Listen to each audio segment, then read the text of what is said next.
하나님의 말씀 봉독하겠습니다. 레위기 20장 1절에서 8절까지의 말씀입니다. 구약성경 176면에 있습니다. 레위기 20장 1절에서 8절까지의 말씀을 봉독합니다.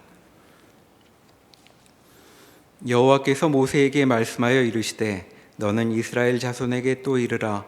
그가 이스라엘 자손이든지 이스라엘에 거류하는 거류민이든지 그의 자식을 몰렉에게 주면 반드시 죽이되 그 지방 사람이 돌로 칠 것이요 나도 그 사람에게 진노하여 그를 그의 백성 중에서 끊으리니 이는 그가 그의 자식을 몰렉에게 주어서 내 성소를 더럽히고 내 성호를 욕되게 하였음이라. 그가 그의 자식을 몰렉에게 주는 것을 그 지방 사람이 못 본 채 하고 그를 죽이지 아니하면 내가 그 사람과 그의 권속에게 진노하여 그와 그를 본받아 몰렉을 음란하게 섬기는 모든 사람을 그들의 백성 중에서 끊으리라. 접신한 자와 박수무당을 음란하게 따르는 자에게는 내가 진노하여 그를 그의 백성 중에서 끊으리니 너희는 스스로 깨끗하게 하여 거룩할지어다. 나는 너희의 하나님 여호와이니라. 너희는 내 규례를 지켜 행하라. 나는 너희를 거룩하게 하는 여호와이니라. 아멘. 레위기는 17장부터 거룩함에 대해 가르치고 있습니다. 오늘 본문인 20장도 마찬가지여서 7절에 보시면 너희는 스스로 깨끗하게 하여 거룩할지어다 라는 하나님의 말씀이 나옵니다. 마찬가지로 거룩함이란 주제를 이어가고 있는 것입니다. 그런데 거룩함과 관련하여 20장이 우리에게 말씀하는 바는 우리 마음을 많이 무겁게 합니다. 장 앞에 달려있는 소제목을 보면 반드시 죽여야 하는 죄라고 되어 있습니다. 사형으로 벌어야 하는 죄, 곧 사형죄에 해당하는 목록들이 여기 이제 열거되고 있는 것이죠. 우리도 법을 지켜야 한다고 배웠고 또 간혹 잘못을 하기도 하지만 여기서 말하는 것처럼 사형을 운운하며 우리의 허물을 따지는 경우는 잘 상상할 수 없기 때문에 여기 나오는 말씀은 낯설고 또 당황스럽기까지 합니다. 혹 교회 안 다니는 분들이 이제 이런 말씀을 보면 우리에게 이제 교회 다니는 것을 알고 따질 수도 있죠. 기독교는 꼭 이렇게 사람을 위협하더라 이렇게 말할 수도 있겠고, 또 기독교의 하나님은 사랑이 많다더니 이런 식으로 사람을 올가맨다 하는 비난을 할 수도 있겠습니다. 이런 비난이 걸림돌이 되지 않도록 교회 다니는 우리들이 성경에 가르친 몇 가지를 상식 삼아 먼저 짚어두면 좋겠습니다. 기독교 신앙에서는 하지 말아야 할 것 그리고 해야 할 것들을 구분하며 가르친다는 점을 우리가 잘 알고 있습니다. 특히 구약 성경에는 율법이라고 해서 하나님의 백성에게 따라야 할 규칙이 있다는 점이 늘 강조됩니다. 그런데 이 율법은 우선 무엇을 하지 말라는 식으로 보통 표현이 되죠. 십계명부터가 대체로 하지 말라는 금지 명령으로 구성되어 있습니다. 그것 말고도 구약 성경에 보면 율법이 계속 이어지고 있는데 어떤 분이 세봤더니 금지 규정이 365개였다고 합니다. 물론 뭐 하라고 하는 명령도 있어서 그것도 많이 있는데 금지 규정이 더 많죠. 뭐 여하튼 지켜야 할 게 많습니다. 그럼 여기서 질문을 한 가지 해볼 수 있는데, 그것은 이렇게 율법이 많이 주어져 있는데 만약 지키지 못하면 어떻게 될까 하는 질문입니다. 우선 큰 틀에서 대답을 해본다면 벌을 받는다고 말할 수 있겠죠. 당연한 답이기도 하고 또 성경이 그 점을 강조합니다. 그런데 성경에는 의외의 점이 있는데 그것은 율법을 그렇게 많이 가르치면서도 대략 600개가 넘는 율법이 이제 구약 성경에 발견이 되는데 성경을 뒤져보아도 그에 대한 처벌 조항은 별로 나오지 않는다는 점입니다. 자, 10계명만 떠올려 보아도 그 각각의 계명을 지키지 않으면 어떻게 되는지 금방 머리에 떠오르지 않죠. 여러 군데 각각의 그 처벌 규정이 나오긴 하지만 세세히 그런 내용을 우리에게 일목요연하게 알려주지 않습니다. 자, 우리 같으면 어떤 규칙이 생기면 규칙을 어길 때마다 어떻게 되는지, 벌점은 몇 점인지, 이제 이런 것들이 상세하게 따라 나오기 마련인데, 이제 성경은 그렇지 않은 것이죠. 어떻게 벌을 해야 되는지에 대해서는 몇 마디 말이 있긴 하지만 율법만큼이나 그렇게 길게 나오지 않습니다. 그러니까 성경은 율법의 중요성을 몹시 강조하면서도 지키지 않을 때 어떻게 벌해야 되는지에 대해서 큰 관심이 없다고 여겨진다고 말할 수도 있겠습니다. 비유하자면 숙제는 많이 내면서 숙제 검사는 잘 하지 않는 그런 선생님 같다고도 말할 수 있겠죠. 그러니까 성경이 처벌에 대한 이야기를 할 때면 이것이 흔치 않은 일이라는 사실을 기억해야 하는 것이고 예사롭지 않게 받아들여야 하는 것입니다. 좀처럼 화내는 걸 볼 수 없는 사람이 화를 내면 이 일은 보통 일이 아닌 것이죠. 자, 또 하나 짚어볼 만한 점은 성경에 처벌에 대한 조항들이 있긴 하지만 이제 그것이 좀 다른 특징을 갖는다는 것입니다. 오늘 본문에서처럼 중한 벌은 사형에 해당한다고 말하기도 합니다. 2절 같은 데 보면 이제 돌로 치라는 말씀이 나오죠. 자, 이런 말씀을 보면 좀 야만적으로 느껴지기도 하는데 이제 다른 나라의 경우들과 비교해 보면 느낌이 좀 달라집니다. 자, 이 성경에 쓰여졌던 것보다 훨씬 후대 고대 중국의 기록을 보면 중국의 형벌 방법은 사형이어도 다 똑같은 사형이 아니고 여러 가지 다른 방식을 사용하는 것을 보게 되죠. 중국에서는 사람을 죽일 때도 가죽을 벗기기도 하고 또는 허리를 작두로 자르기도 하고 통째로 사람을 기름에 넣기도 하고 또 경우에 따라서는 사지를 찢거나 또는 사람의 살을 발라내서 젓갈을 담그기도 했다는 기록들이 남아 있습니다. 같은 지역으로 돌아와 봐도 이 레위기가 쓰여진 이후 1500년쯤 지나서 이제 이 지역에 있었던 무서운 사형 방법 중에 하나는 십자가형이었습니다. 사람을 못으로 박아 아주 심한 고통 끝에 죽게 하는 것이죠. 그러니까 다른 나라의 경우들을 보면 죽음 자체가 목적이 아니라 죽음에 이르는 잔혹한 고통을 이제 목표로 하는 것처럼 보이는 형벌들이 많이 발견이 됩니다. 자, 이와 같은 점은 유럽의 이후에도 지난 몇백 년 전까지만 해도 유럽에서는 온갖 고문 끝에 사람을 죽게 하는 일들이 드물지 않았죠. 하지만 이에 비교해 보면 성경은 다양한 사형 방법들을 구사하지는 않습니다. 자, 하나님이 정하신 법에는 사람을 칼로 찔러 죽이라는 방법도 잘 발견되지 않습니다. 더 넓혀서 보면 사람에 대한 고문도 없고 또 징역 같은 구금 제도도 없습니다. 성경에 나오는 벌은 사형 그리고 태형, 때리는 것이죠. 그리고 벌금형 정도 말고는 우리가 아는 대부분의 형벌 제도가 성경에는 언급되지 않습니다. 이렇게 볼 때 성경은 잘못하는 사람을 어떻게 괴롭게 할 것인가 같은 관심은 별로 없다고 할 수 있겠죠. 자, 그런 점에서 오늘 본문에서처럼 사형과 같은 두려운 이야기를 꺼내는 것은 그 자체로도 아주 특별한 일이고 그리고 사안의 중대성이 담겨 있는 아주 중요한 대목이라는 점을 우리가 암시받을 수 있다고 말하겠습니다. 자, 20장은 거룩함과 관련하여 처벌을 말하면서 특별히 이와 같은 처벌이 요구되는 잘못을 두 가지로 구분을 합니다. 첫째는 2절부터 보듯 우상 숭배와 관련된 잘못이죠. 2절부터 5절까지 몰렉이라는 우상을 섬기는 일과 관련된 일이 나오고 또 6절에는 접신한 자와 박수무당을 섬기는 자들에 대한 죄가 나옵니다. 그리고 마지막 절인 27절에 가보면 접신한 자와 박수무당 자신에 대한 벌이 규정되어 있죠. 자, 하나님과 관련돼서 생겨난 죄가 지금 시작과 끝부분을 감싸고 있는 것이라고 말하겠습니다. 그리고 가운데로 들어와 보면 이제 사람들에게 행하는 죄가 여러 가지 나열되죠. 9절로 가보시면 부모를 저주하면 죽이라고 하십니다. 또 10절에는 남의 아내와 간음하는 경우도 죽이라고 하시죠. 그리고 11절부터는 아내가 아닌 대상과 동침하는 경우를 말합니다.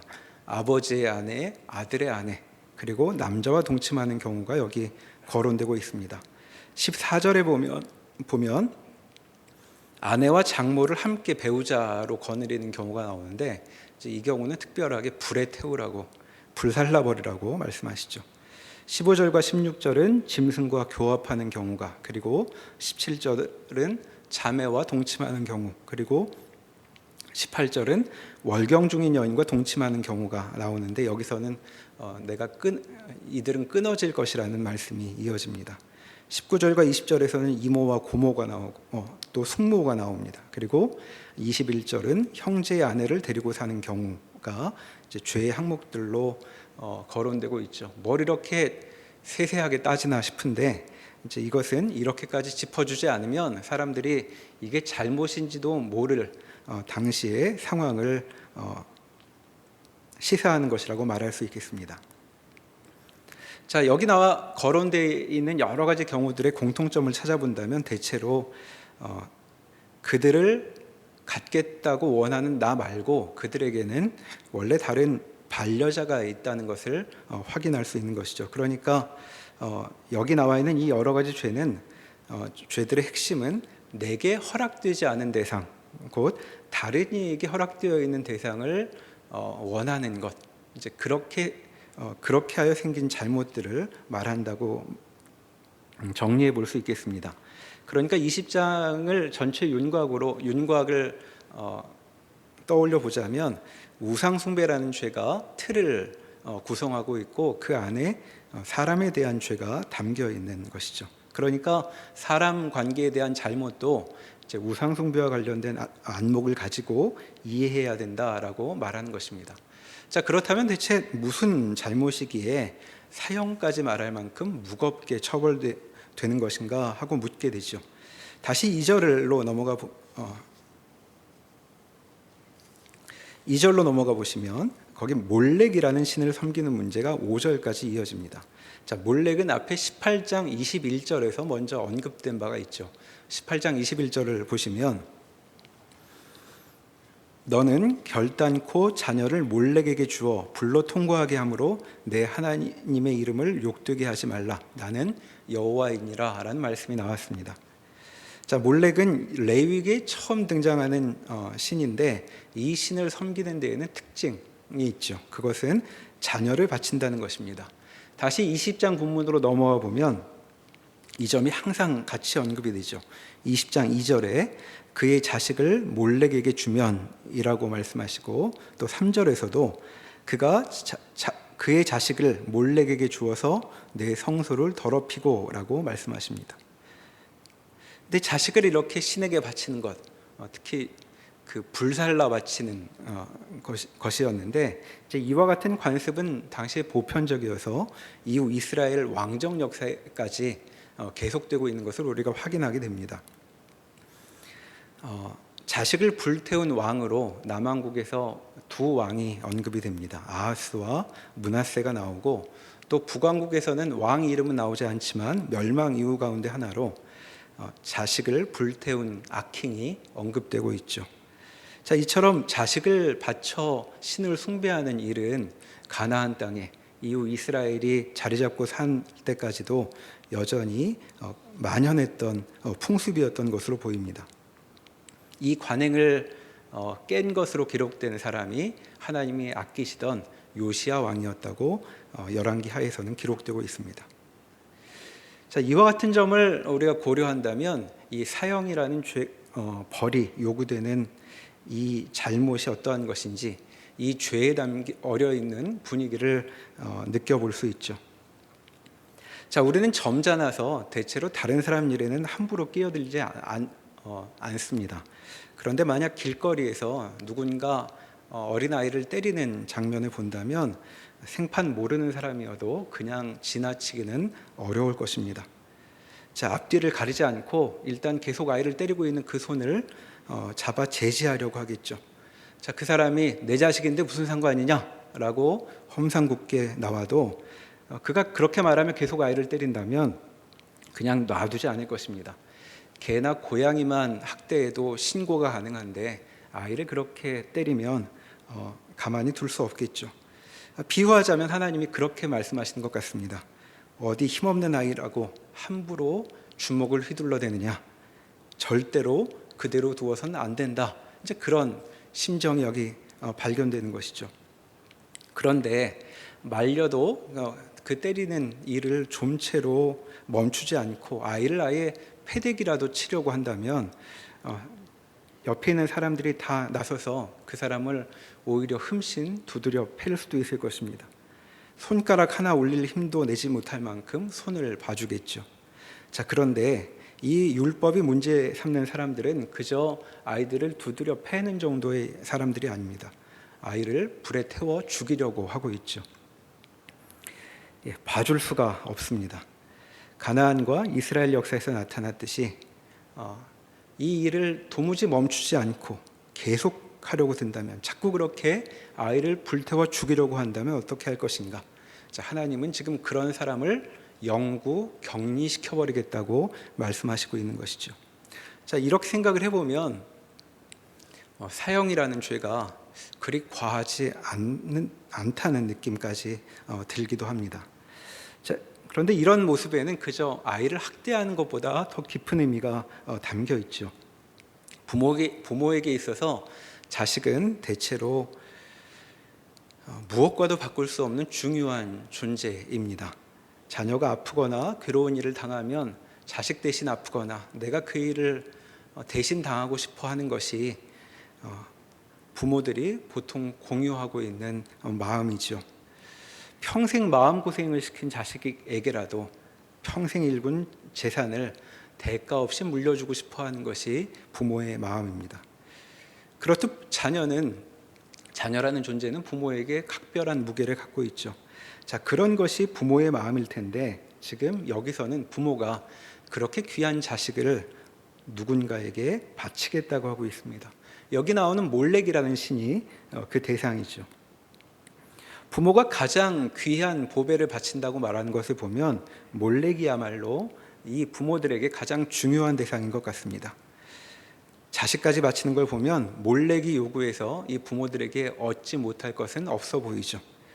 자, 곧 몰렉은 이 부모들의 주인이라고 말할 수 있겠습니다. 아니, 노예 주인도 이 정도까지를 요구할 수는 없을 것을 보면 몰렉은 이들에게 우리가 상상할 수 없을 만큼 그렇게 중요하게 여겨지는 것 같습니다. 자, 사형을 불러일으키고 있는 이 죄는 무엇인가? 그것은 귀한 자식을 함부로 희생하는 일인데 이 일을 좋아하는 이는 바로 이들이 주인으로 모시고 있는 몰렉이었던 것이죠. 그러니까 이 죄의 핵심에는 이런 가짜에게 홀려서 진짜 주인을 섬기지 않는 것이라고 우리가 이어 생각해 볼 수 있겠습니다. 자, 이 사람들의 진짜 주인은 어떤 분이었는가? 앞에 19장 9절과 10절 같은 데를 보시면 이들이 섬겨야 할 여호와가 어떤 분인지 나오죠. 19장 9절과 10절에 보면 여호와는 힘없는 가난한 자나 어디도 의지할 데가 없는 거류민까지 신경 써서 살리시는 분이었습니다. 자, 이런 분이었기 때문에 이스라엘도 어디 의지할 데 없이 고생당하고 있는 이스라엘 백성들을 그 강대한 애굽에서 끌어내 새로운 삶을 시작하게 하셨던 것이죠. 그런데 지금 그렇게 새로운 삶을 열어두었는데 이 부모들은 자식까지 잡아먹겠다는 신에게 머리를 조아리고 있습니다. 어떻게 새롭게 시작된 인생인데 이렇게 살고 있는가? 참으로 치욕스럽다고 말할 수 있겠죠. 자, 사형이 선고되고 있는 것은 바로 이와 같은 모습에 대한 것입니다. 자, 그런데 이런 치욕적인 모습은 그저 신에게 조아릴 때만 나타나는 것이 아닙니다. 자, 9절부터 살펴보았던 인간과의 관계도 마찬가지죠. 자, 부모를 저주합니다. 자, 부모를 저주하는 행위는 자기 유익을 위해 자식을 바치는 것과 마찬가지로 이해해 볼 수 있습니다. 내 인생에 도움되라고 자식을 불태우는 것처럼 부모가 내 인생에 도움이 안 되니 저주하는 것이죠. 자, 이어지는 온갖 성관계와 관련된 죄들도 마찬가지로 이해할 수 있습니다. 여기 이 욕망의 대상이 되는 사람들은 다들 반려자가 있죠. 자, 결혼하여 배우자가 있거나 아직 결혼하지 않았어도 곧 마땅한 배필을 만나 이제 행복한 삶을 기다리고 있는 사람들일 것입니다. 자, 그렇게 행복한 삶을 구가하거나 또 그렇게 행복을 바라보며 기대하며 살아가고 있는데 누가 나타나죠. 그리고 그 사람이 반려자와의 관계를 강제로 끊고 나를 취하는 것입니다. 만약 이런 일을 당한다면 누구나 인생을 저주하며 울부짖게 될 것입니다. 그리고 내 반려자가 그런 유혹에 넘어가 버린다면 남아있는 사람 역시 자기 인생을 저주하겠죠. 자, 하나님은 바로 이와 같은 악행을 저지른 자를 그냥 두실 수 없다, 가만둘 수 없다고 말씀하시고 있는 것입니다. 그렇게 원래의 귀한 관계를 깨어버리는 일, 자, 그런 자들을 반드시 죽여야 된다고 말씀하시는 것이죠. 자, 그러니까 하나님께서 선물로 주시는 새로운 삶, 복된 삶을 깨트려버리는 이들에게 하나님은 지금 사형을 말씀하시고 있는 것이고, 그러한 자들이 더는 물을 흐려 이 삶을 망가뜨리지 못하도록 추방하는 것, 그것이 이 형벌에 담긴 의미라고 정리해 볼 수 있겠습니다. 그런데 레위기 20장은 죄를 거론하고 죄에 대한 처벌 방식을 거론하는 것보다 더 근본적인 이야기를 우리에게 던져주려고 합니다. 자, 우리가 눈여겨볼 점이 있는데 그것은 여기 가만히 보면 이 같은 사형을 말하면서도 죽음의 방법이 형벌이 구분되고 있다는 점이죠. 자, 9절부터 16절을 쭉 눈으로 한번 훑어보시면 거기는 죄 지은 사람을 죽이라고 말씀하십니다. 자, 그런데 17절로 넘어가 보면 방식이 좀 달라지죠. 17절에는 자매를 취하는 경우를 말하고 있는데 끝부분에 보면 그들이 끊어질지니 라는 말씀이 이어집니다. 18절에도 월경중 여인과 동침할 경우에 끊어질 것이라고 말씀하시고, 또 19절부터는 자식이 없을 것이라는 것이 이제 벌의 내용으로 나오죠. 6절로 다시 올라가 보면 거기서도 내가 끊으리니 라는 말씀이 나옵니다. 자, 이 경우는 접신한 자, 그러니까 접신한 자는 죽은 사람의 영이든 또는 눈에 보이지 않는 영을 불러내는 사람을 이제 접신한 사람이라고 부르고, 박수무당은 이제 그런 영을 불러내 부리는, 제 뜻대로 부리는 사람을 가리키는 말인데, 이제 이런 이들을 내가 끊을 것이라고 말씀하시죠. 사실 이런 사람들을 잡아내려면 경찰이 필요할 겁니다. 첩자가 필요하죠. 왜냐하면 이런 일 어디 숨어서 몰래 할 수 있는 것이죠. 그러니까 제대로 벌하려면 사람을 풀어야 됩니다. 자, 그런데 하나님은 사람을 풀지 않고 이 죄를 사람을 풀어서 숨겨져 있는 죄를 찾아내시는 방식으로 이 죄에 대응하시지 않죠. 모든 것을 아시는 하나님께서 직접 벌하실 것입니다. 너는 끊어질 것이다 라는 말이 이제 그 뜻입니다. 자, 벌이 언제 임할지, 어떻게 임할지는 여기 나와 있지 않죠. 오히려 무서운 일입니다. 언제 무슨 일을 당할지 알 수가 없는 것이니 이제 대비도 할 수 없습니다. 그러니까 이런 벌은 무슨 수를 써도 모면할 수가 없는 것이죠. 그러니까 우리가 아는 법률에서 말하는 시효 같은 것이 없습니다. 언제까지 눈에 띄지 않고 피해가면 모면하게 되는 일은 없는 것이죠. 그러니까 이런 죄를 지은 사람은 평생 쫓겨다니게 될 것입니다. 어쩌면 사형보다도 무거운 마음의 짐이라고 말할 수 있겠죠. 자, 사람이 아무리 교묘하게 사람들의 눈을 피하더라도, 또 그렇게 자신의 유익을 도모하더라도 그는 무사하지 못할 것이다 라고 말씀하고 있는 것입니다. 자, 하나님이 그의 마땅한 처분을 할 것이기 때문이죠. 자, 그러면 하나님은 이런 일을 매진하시느라 바쁘시겠다는 말인가? 이제 그런 생각도 듭니다. 하나님의 취미는 이런 죄 지은 사람 뒤쫓아다니는 것, 우리가 어디 드라마나 영화에서 보는 것처럼, 형사물에서 보는 것처럼 그렇게 뒤쫓으시는 그런 취미가 있는가 하는 생각도 드는데, 지금 여기서 말하는 것은 하나님이 그렇게 벌하시겠다는 말이 아니지요. 하나님의 벌하시는 방식은 우리의 상상을 뛰어넘는 방식으로 펼쳐집니다. 자, 22절 이하에 가보시면 이제 땅 이야기가 갑자기 나옵니다. 22절에 너희는 나의 모든 규례와 법도를 지켜 행하라. 그리하여야 내가 너희를 인도하여 거주하게 하는 땅이 너희를 토하지 아니하리라. 이어지는 22절에는 내가 너희 앞에서 쫓아내는 족속의 풍속을 따르지 말라라고도 하시죠. 자, 이제껏 여기 나열되어 있는 일들이 바로 이들의 풍습이라고 말할 수 있겠습니다. 자, 그러면 여기 먼저 거주하던 사람들의 풍습을 따르면 어떻게 되는가? 땅이 토해낸다고 말씀하고 있습니다. 그러니까 죽음이라는 형벌은 땅이 토해내는 일이라고 말할 수 있겠죠. 이 땅에서는 더 살 수 없게 되는 일이니까. 자, 그러면 왜 이런 죄가 죽음으로까지 벌해져야 하는가에 대한 질문에 대한 답을 찾을 수 있습니다. 자, 그것은 땅이 그와 같은 죄를 용납할 수 없기 때문이죠. 자, 어떤 죄였냐 하면 뭐에 홀렸는지 자기의 유익을 구하느라 자식까지 바치고 있었습니다. 그리고 자기가 찍어놓은 원하는 일을 얻겠다고 그를 원래의 반려자로부터 찢어내서 자기에게로 취하는 것. 자, 바로 그와 같은 일을 땅은 용납하지 않는다는 것이죠. 진짜로 두려워해야 할 주인을 무시한 채 이와 같은 행동을 계속한다면 땅이 움직일 것이라고 말하고 있는 것입니다. 자, 이것은 우리의 상식과 많이 다른 말씀입니다. 왜냐하면 우리는 언제든 땅은 그대로 있을 것이라고 생각하기 때문이죠. 자, 세상이 무너져도 내가 발을 디디고 있는 땅은 그대로 있을 것이라고 생각을 합니다. 알거지가 되어도 내가 일어나 움직일 수만 있다면 인생을 다시 회복할 수 있을 것이라고 기대할 수 있는 것이죠. 그렇게 두 발이 딛고 있는 것은 그대로 있으니 이제 내가 신경 쓸 것은 내 마음에 품은 소원을 따라 그 목표를 뒤쫓는 것이라고 우리는 생각을 합니다. 그러나 성경은 이것이 착각이라고 말하고 있죠. 이런 착각은 오래가지 않을 것입니다. 두 발을 딛기에 부족함이 없다던 우리의 인생을 의지하고 있던 그 땅이 움직이기 시작하는 것입니다.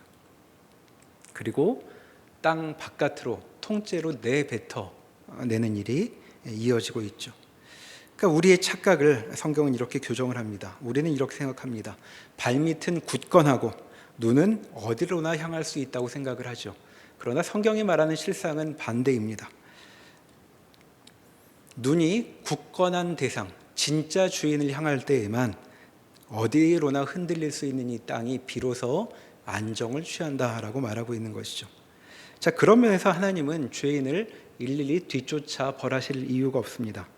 죄인이 하나 둘이면 사형으로 벌할 수 있지만 죄가 땅에 가득하면 땅이 모두를 사형시켜버리는 것과 같은 일이 여기 벌어지고 있기 때문입니다.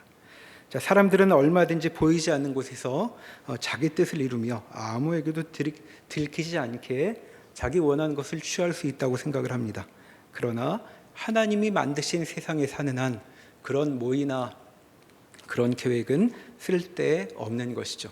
이것이 바로 인생의 중요한 본질이라고, 인생의 근본 조건이라고 성경은 우리에게 가르치고 있는 것입니다.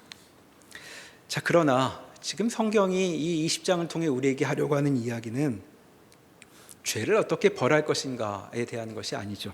하나님의 관심은 벌 주는 데 있는 것이 아닙니다. 앞서 말씀드렸던 것처럼 하나님께서 율법을 많이 주신 것은 처벌에 관심이 많으셨기 때문이 아니죠. 하나님은 하나님의 뜻대로 살라고 누누이 강조하시면서도 잘못하면 벌을 주겠다고 그 횟수를 계산하지 않으십니다. 하나님의 관심은 오히려 이들이 이 땅에서 토해내지 않는 것이라고 말할 수 있겠습니다. 아니, 보다 적극적으로 표현되고 있는데 24절에서 보듯 이들이 들어갈 그 땅은 젖과 꿀이 흐르는 땅, 즐겁게 살아갈 땅이라고 말씀하고 계시죠. 자, 그런 땅, 그 땅은 원래 어떠한 곳이냐 하면 어떤 아이도 신에게 바쳐져 불태워지지 않는 곳입니다. 또 어떤 사람도 힘이 있다고 하여 힘이 없는 사람을 함부로 그의 삶을 유린하여 찍어 누르지 않는 곳이죠. 바로 그런 걱정이 없는 곳이 젖과 꿀이 흐르는 땅이라고 말씀하고 있습니다. 누구나 힘이 있든 없든 존중되고 사람이 사람에게 이용되지 않는 곳. 자, 하나님이 정하신 삶은 그런 것입니다. 하나님은 생명을 참으로 귀하게 여기시기 때문에 그렇게 존엄하게 대우받도록 뜻하고 계신 것이죠. 성경과 당시 근동의 그 법을 비교해 보면 당시 그 주위에 나라에 있던 법들은 이를테면 살인죄에 대해서도 벌금형이 가능했습니다. 또 돈이 있으면 얼마든지 돈으로 사람을 죽여도 물을 수 있었던 것이죠. 그러나 성경을 보면 성경에는 사람의 생명을 해하고도 피해갈 방도가 없습니다. 사람 생명에 대한 벌금형은 불가능하고 고의로 죽인 경우에는 도피성에 피해 있더라도 끌려나와 사형당하도록 되어 있었죠. 이처럼 생명을 귀하게 여기는 일이 성경의 유별난 강조점이라고 말할 수 있겠습니다. 바로 그와 같은 삶을 위해 이스라엘을 애굽에서 끌어내신 것이고 새로운 땅에서 새로운 삶을 살게 하려고 하셨던 것이죠. 자, 그렇다면 하나님께서 의도하신 이와 같은 삶을 어떻게 살 수 있을 것인가? 앞서 말씀드렸던 것처럼 우리 삶의 참된 터전이 되시는 여호와 하나님, 진짜 주인이신 그분께 눈을 맞춰야 그러한 삶이 가능한 것입니다. 그럴 때야 우리는 비로소 흔들리지 않는 터전의 삶을 펼쳐갈 수 있는 것이죠. 우리가 상상하는 것처럼 우리가 추구하는 그 안정적인 삶은 땅 위에 세울 수가 없습니다. 어떤 피조물도 안정을 보장할 수 없기 때문이죠. 유일하게 안정적이신 분은 창조주 하나님밖에 없는 것이고, 그렇기 때문에 여호와 하나님을 향할 때에만 인간은 어디서도 경험할 수 없는 안전함과 평안함을 맛볼 수 있다고 성경은 우리에게 이야기하고 있습니다. 그리고 그런 삶을 살아가라고 우리를 복음으로 초대하신 것이고 이 자리에 불러놓으신 것이라고 우리는 알고 있습니다. 우리 모두가 하나님께서 말씀하시고 우리에게 열어놓으신 그와 같은 참된 안식의 삶으로, 참된 평강과 안전함이 있는 삶으로 우리 모두 들어가 주께서 주신 삶을 향유하기를 바랍니다. 기도하시겠습니다. 하나님, 저희는 무엇이 그렇게 불안하고 두려운 것인지 사방을 쫓아다니며 우리 인생을 책임져 줄 존재를 바라고 있습니다. 우리가 가지고 있는 모든 것, 여기 성경 본문에 나오듯 자식까지 불태워 바치며 인생을 유지하려고 하는 그런 욕구가 이들에게도, 그리고 저희 마음에게도 있습니다. 그러나 하나님, 이와 같은 어리석은 생각을 불쌍히 여기시고 저희의 눈을 열어주십시오. 진짜 주인이신 하나님께 우리의 눈을 맞추어 우리의 마음을 주께 드려 우리의 삶이 참된 안전한 터전, 흔들리지 않는 굳건한 터전이 세워질 수 있도록 저희와 함께하여 주시옵소서. 예수님의 이름으로 기도합니다. 아멘.